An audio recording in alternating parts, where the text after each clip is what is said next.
Čauky lidi, dneska vás vítám dnešního videa. Pardon.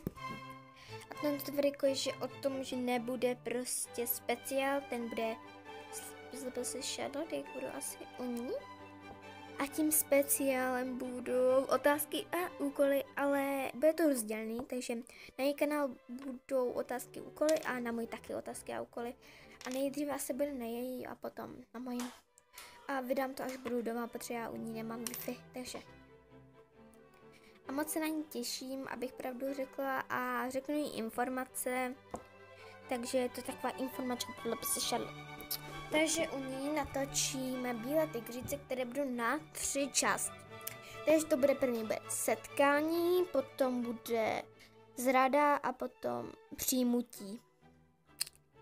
Bude to jenom na 3 části a možná, jestli bude venku hezky, ale to fakt pochybuju, tak se dívejte. Fuj, tajbu. Tam je hnusně. Takže fakt pochybuju, že by bylo hezky, že bychom šli natočit jednu Bílé tygřice venku. Fakt o tom pochybuju, ale myslím, že asi ne. A u ní ještě potřebuju natočit, co u ní potřebuju natočit. Jo, ještě vraždy ve škole. A možná, že tam budu u tebe asi do 6, protože jako 6 je ještě hezky. No ne, nemám pravdu? Mám pravdu, ne? A moc se na ní těším, fakt se na ní moc těším. Už jsme se asi neviděli. My jsme se neviděli vlastně měsíc. Wow, měsíc, nebo my jsme viděli jsem se vůbec, my jsme se viděli, už já nevím, já si teď vůbec nespomenu. Hádám, protože jsme se neviděli měsíc. No v květnu jsme se vůbec neviděli. Takže to bude první setkání v květnu. A tak, to byly informačky o DPS Charlotte a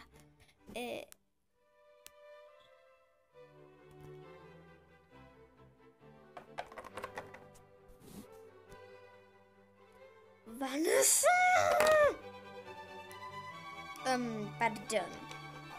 A vemu si tam hlavně Kate, Ryana, potom Flower je tohle. A to bude její dcera, jo. A to bude u Jamnova, ne u ní. Takže tak a potom tam ještě něco natočíme, prostě něco, nějaké blboviny.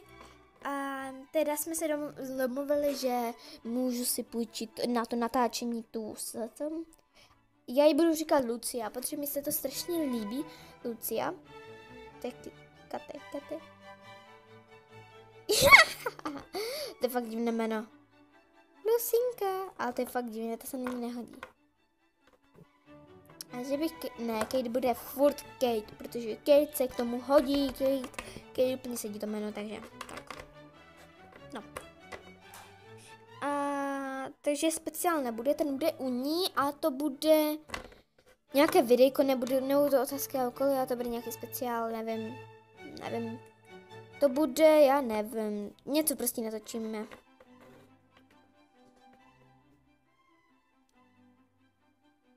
Takové otázky, jenom otázky, to budou jenom otázky, některé, protože si vymyslíme a lépe si Charlotte mi to, a jak budou ty otázky a úkoly, tak ona mi musí napsat otázky a nějak ty úkoly a já už jsem mi to psala přes YouTube, nevím na jaké videjko, ale na nějaké musím to pohledat a moc se na ně těším a to bylo pro dnešní videjko vše, doufám, že se vám líbilo, pokud jo, tak určitě zanechte like, klidný odběr a hodně zhlédnutí a hezký komentář, takže se mějte hezky a ahoj a těším se na tebe, Charlotte, tak ahoj.